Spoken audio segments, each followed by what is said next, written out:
you know, American presidency election proved that. You know, there is people behind it who tried to manipulate the voters' mind using the person's data.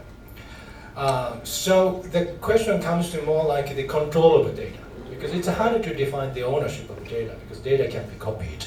But you want to control your data. Who is viewing my data for what purpose? And for that, we have to create a redesign of our system about. We have to rethink about how our data is being used. And that's what we are studying during the pilot project, about how to make more clear visibility about how my data is used, how much I can control my data to be used, and how I can identify myself to have a fair access and equal access to the market. Thank you. Yes, I was in at the ID for Africa conference this past summer, and one of the countries, the way they've dealt with this is that when a company accesses the data, that it has a lifespan of a number of days, and then the data disappears. So that's one way that they've attempted to deal with the privacy issue. But Alex, you wanted to add something? Yeah, I think so. How do you build consumer trust? How do you build merchant trust is actually my job at Gojek and GoFin. A lot of people ask what risk management is, and actually it's really if we lose money, it's kind of my fault. But also externally, it's building trust. And trust at the core is that you say what you do and you do what you say. That's how you build trust over time. So what you need to do is, first of all, educate people. I'm collecting this data, and here's what I'm using this data for. Here's why I have it, and here's where I'm going to keep it, and here's how long I'm going to keep it for, which is a lot of questions around the right to be forgotten is something that people have been talking about a lot. So where you store it, for financial services, it's actually a lot of times regulated. We need to make sure that the regulators understand the implications of some of what they're saying. For instance, in Indonesia, the requirement is that a lot of times we store that data on site, and we store it within Indonesia. What we're trying to explain to them is it's actually more secure in some cases if we store it on cloud, which may not be in Indonesia, although it will be in Indonesia soon. Where a piece of data is physically located is meaningless. And trying to explain who owns data in a digital world, I think there was a lot of good discussion about this in the earlier cybersecurity. It's complicated. So building trust is not just about telling people what you're using it for and how you're storing it, but also doing what you say sometimes means not doing it the way that is regulatory mandated. It's educating people about how to keep data secure, about what the best choices are, and about what the options available are right now. Biometric data is very, very scary because, just as you said, you cannot reset it. So if I make a mistake, if I lose your password, go reset, sure. If I lose your fingerprint, not so good. And most of the fraud events that we've seen in the past from financial services have come from mass data breaches. So a mass data breach of a biometric information is a big, big, big problem. And we need to continue to think about that. And I'm gonna be honest, I'm not sure if you should fully trust me. I'm not sure if it's there yet, and that's something we need to talk about. Okay, I am going to segue from that to one of the first questions. Are you in favor of an intergovernmental body to protect sensitive personal data coming from anatomical attributes, fingerprint, eye, voice? So an intergovernmental body that would protect this type of data.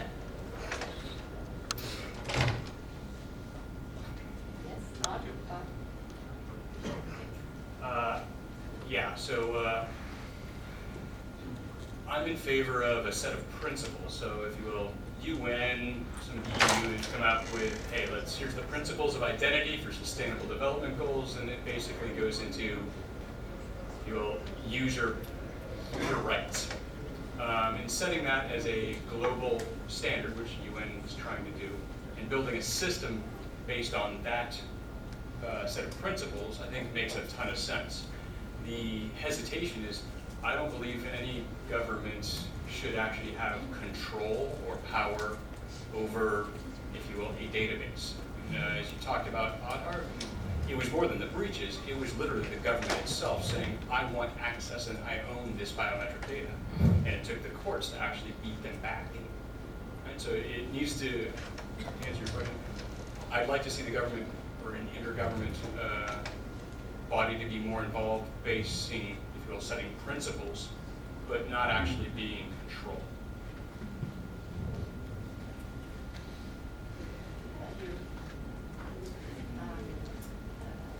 From one connected experience. You know, maybe I'll give the answer not so much from a public sector perspective, but really from a tech perspective. You know, you either don't do it and just be behind the entire world. The Indian government, at least I applaud that they know that they have to do this. They're not ready, not all Indians trust the government. They mandated everybody to collect biometrics and probably give people some money to queue up and provide their biometrics, right? They're dealing with the necessary evil of as the tech progress along, and take necessary steps as they discover new things. I was in India maybe about, I think, 6 months ago, and that was during the stage whereby the database for Aadhaar went down for 2 months or so. But the banks literally don't know what to do without the KYC. They were all doing KYC that the business came to a halt, you know. People were queuing up, they couldn't open an account, they couldn't access their accounts. And so you can first understand the amount of ease of business that this database has helped the financial institutions. Second, also know that this is part of learning as it goes, right? So if you ask me, if it works, that it will build trust for intergovernment body to start off with this and then adjust as it goes, depending every country is a little different. It looks possible, a good possible option for. I think that's interesting, and it really also brings to the forefront the issue of, you know, high tech, low tech, and having online, offline solutions, and it really does make it a challenge for businesses that want to grow and innovate and expand their customer market. And if they're going digital, but at the same time they have to have a hybrid of services, because you have to plan ahead for interruption in connectivity or intermittent connectivity, and also customers that may have a smartphone, who may not have a smartphone, who I think that's for me, at least having worked in many rural areas, what I see. And if I may add on, even if the government don't do anything, such database will surface within the financial institutions. Right, the Central Bank of Thailand didn't have a central database that they govern, but all the banks are implementing KYC, so they will have a database of your biometrics as banking customers to begin with. At some point, either you start that way and consolidate later on. There will still be different learnings along the journey on the risk and what is needed to mitigate, but it will happen whether the government takes the lead or not. Okay, this is, I see two questions that kind of are similar, and it takes what we're discussing in terms of country situations and country specifics to the next level when we look regionally, because of course we're all interconnected. Do any of you foresee a global data bank in the future to bring inclusive growth? And I guess this would be in terms of identity, and especially when you're talking about travel and cross-border and migration and financial services and just people being a mobile society. And then in terms of resource efficiency, there should be a common digital ID database, so it's related to this, accessible to all organizations, transcend boundaries. Blockchain could potentially be the foundation for establishing this identity cross-border, but the solutions for digital KYC are so fragmented. So how do we promote and initiate the development of this? And should we? Or do we still focus on country-by-country solutions and then next look at it's a common solution? I don't know, Bob is cringing a bit. Alright, so literally that's the nexus of what Everest is trying to do. It's literally like, but we don't, the idea of a centralized global database is terrifying. Like, if you haven't been paying Please no. attention. Please no. Yeah, like, I tested this in the World Bank not too long ago. It's like, if you haven't watched the Chinese surveillance state happen over the last couple of years, and it is, like, be scared. Now, should there be a global system where a user owns their own identity with the underpinnings of blockchain to actually be able to share a granular piece? It's like, yes, like that's ultimately where I think we need to end up as a society, because if we don't, the ramifications are really scary. So I explained to some of my investors and colleagues, like, identity is going digital. Like, that's going to happen as sure as the sun sets in the west. The other question is, who's going to control it, right? Is it going to be the user? Is it going to be a government? Is it going to be a bank? Right? Like, and ideally, we're all collectively going to aim for the user gets to own that data and have control. So I'm just imagining myself as a blockchain. And seeing all of you as little individual blockchains. Yes. Next Halloween. Nice. Alex? So I don't know if you guys have heard a lot of kind of the business models behind real Facebook and Google is if you don't pay for the product, you are the product. That is what these large conglomerates are actually doing. They're building your digital identity. Whether it's owned by Google or Facebook or some other tech giant, or it's owned by the government, I think is up for debate. I would hope that an individual will own it. But in terms of building a global data bank, it's already happening. It's just not what you think. So I would say, first of all, be careful about how you're sharing your personal data and what kind of consent you're giving at the time that you share it. Please read the terms and conditions when you say okay on these things.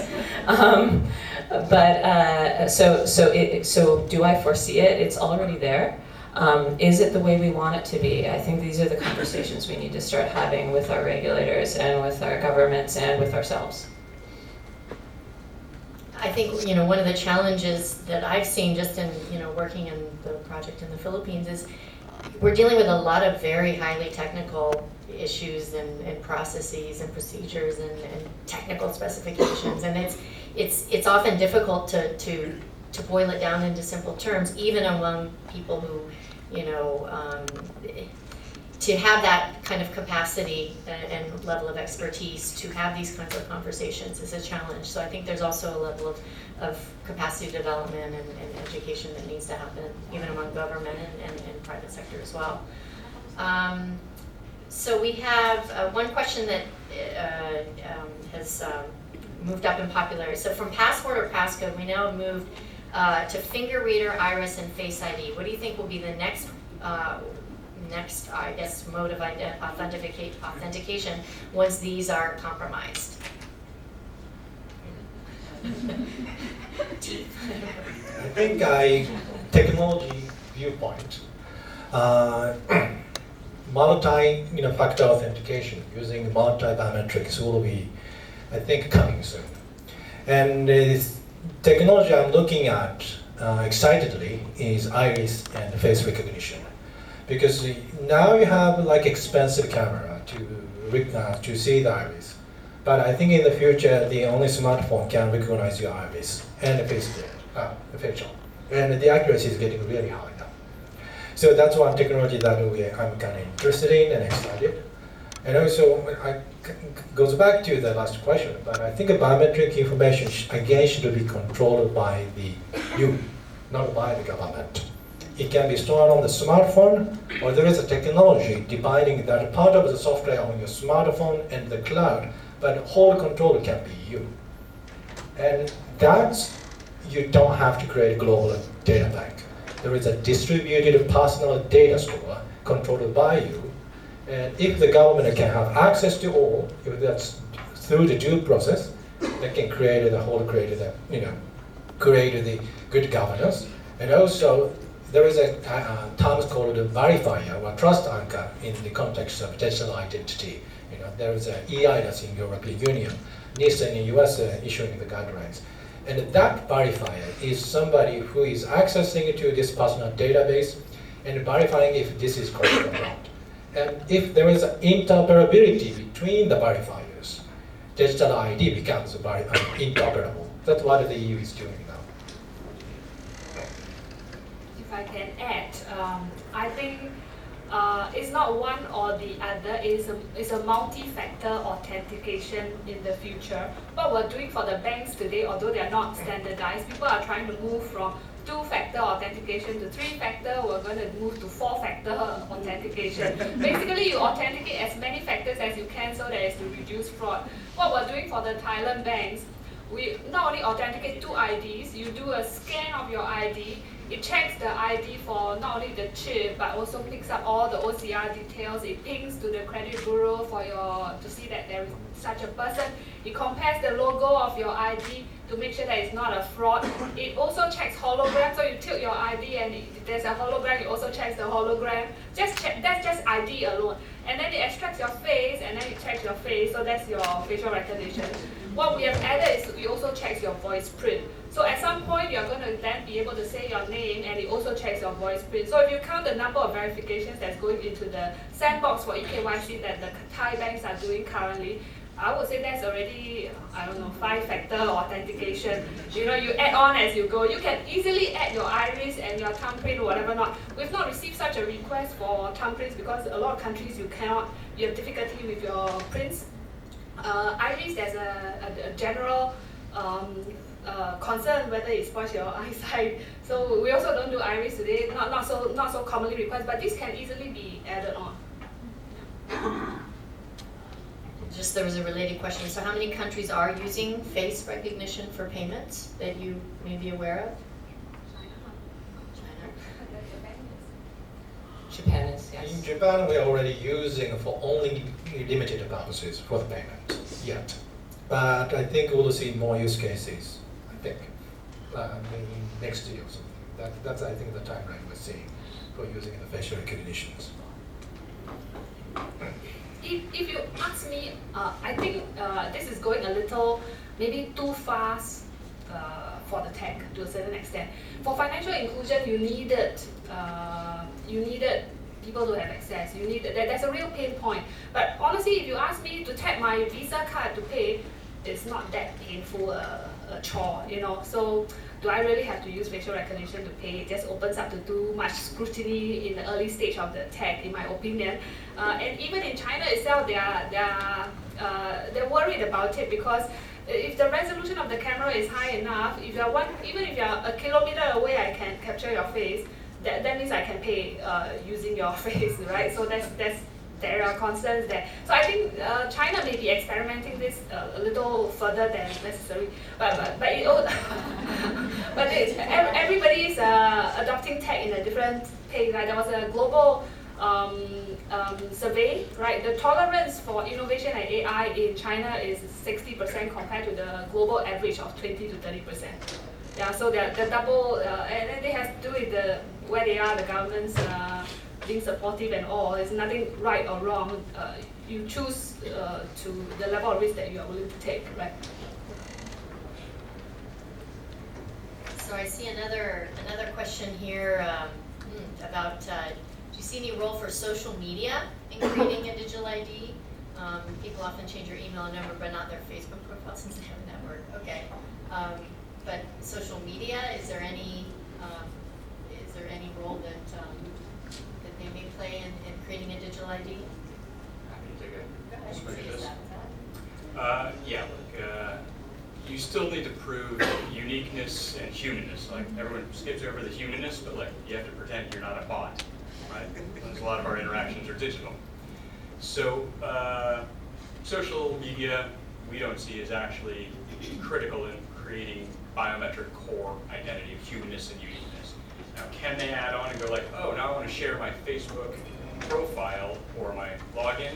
Like that's just, I would say, a third-party attestation that they can layer on top of my identity. Just like I can say I've got a KYC status, I also have a Facebook profile. That's how we see them actually layering on top of my identity. Just like I have, by the way, a bank balance with Citibank. Same kind of thing. Personally, I wouldn't if I'm the government. I wouldn't take a shortcut creating such a database because you like what Alex said, right? If you never pay for the product, you're high chance the product. You don't know what kind of junk went into social media. Right? If I really want to create a government database, I would do it the India way. Everybody comes, you collect it in a government agency. It's a bit of problem. It's a bit of a trouble. Definitely going to agency and say I'm here to register my whatever. But it's a necessary step to be prudent. When we want to adopt tech, we want to adopt it with a lot of passion and right. But we also want to be very prudent in how it's being built. I agree, not rushing to quick fixes. I think that's very, very important. I think one of the questions here, it captures what I wanted to put to the panel. So it says a lot of these solutions assume that we're in a very high-tech society. However, as we all know, this is not the case. Countries like the Philippines are very much still severely lacking in technical infrastructure, and I would say, connectivity primarily. How do we reconcile this inclusion? And I would go even further and say, okay, how would you advise in a country that's just on, embarking on this journey of adapting a digital foundational national identification, all the different use cases that will be utilizing the national ID, from health, from obviously financial inclusion, but education, all the different use cases. What do you recommend as the next steps, or how do you for the Philippines, taking this as an example, how do you build that digital ecosystem, understanding that it's going to be bumpy and there's going to be it's going to take time for this whole system to be developed? I appreciate everyone. You can start. I'll start, and I'll be brief, taking too much time here. We actually, so look, we did biometrics in a personal cloud storage, and so therefore, and we did this in Indonesia, rolled it out in like Bukittinggi, Tangerang, and Tamahan, which think like south of Mindanao. Like these are hard to reach places. We literally registered people so that they could walk up to any BRI agent with a smartphone, or the user just had the shirt on their back, scan their face, put in PIN, and then they got their money. They got an LPG gas tank. And so we made design choices so that the 5 billion human beings who don't have smartphones can actually have a digital identity and a wallet and actually interact with the system. So those were design choices we made that actually address a lot of what I'd say hard to reach places, very emerging markets, very hard, difficult scenarios where people don't have access to any device at all. I'm happy to keep talking, but No, I think this is there's a lot of talk about the digital divide. People who have access to the internet and people who don't. One of the big things of why fintech has really exploded is because phones are getting cheaper, internet access is getting cheaper, and more people are having access to that. But a lot of the services, and especially actually all of the services that Gojek provides, presupposes that you have a device and that you have a connection to the internet. And that's not necessarily going to be the case for everybody. And this is something that we are trying to attack. Is there kind of offline solutions that we can offer in terms of, even like the ubiquity of credit cards is still higher because it's a piece of plastic. It has a chip in it, but it's something that people can use. So how do you get people kind of into the economy, but not necessarily into the digital economy? Honestly, I'd rather have them have internet and get a device. I think that that's really the way forward. I don't know if necessarily including people offline is really scalable at this point. I think we're in a leapfrog scenario for a lot of people where actually the ubiquity of the internet and the ubiquity of mobile devices allows financial inclusion, and it is a first step. My personal feeling is we're not going to be able to create a bridge. The bridge is we're too far gone at this point. We're just going to step right over it for developing economies. It's my personal opinion, and I know that there are a lot of others out there. So is there anybody from India? Oh, okay. So maybe you may not know, but NEC is working a lot. I personally has been working with CSC. Do you know CSC, right? Yeah. I mean, in India it's called a Common Service Center. It's a half public invested, half private invested, and NEC invested to them to have a strategic partner with them this year. And what they do is they have centers in every jurisdictions. And the government of India's plan is to have a broadband connection to these centers. Every citizen in rural don't have to have a device or internet access. All they have to do is to go to this center and they can have access to these digital services. They can do authentication with Aadhaar and so on. So that's what we are doing now. We're connecting these rural centers, personal PCs, invested by rural entrepreneurs, connecting these PCs to UIDAI, and the banks, they can start doing that, they can start providing the banking transactions. The gateway we're providing it now, 3 private banks are onboarding this year. So I think, at least some broadband connections to some point is, I think, critical, I think. But beyond that, we don't have to assume everybody has one. Nothing much to add. Sorry, I was distracted with a very interesting question. I don't remember that question. Just in terms of for the Philippines, how do you roll out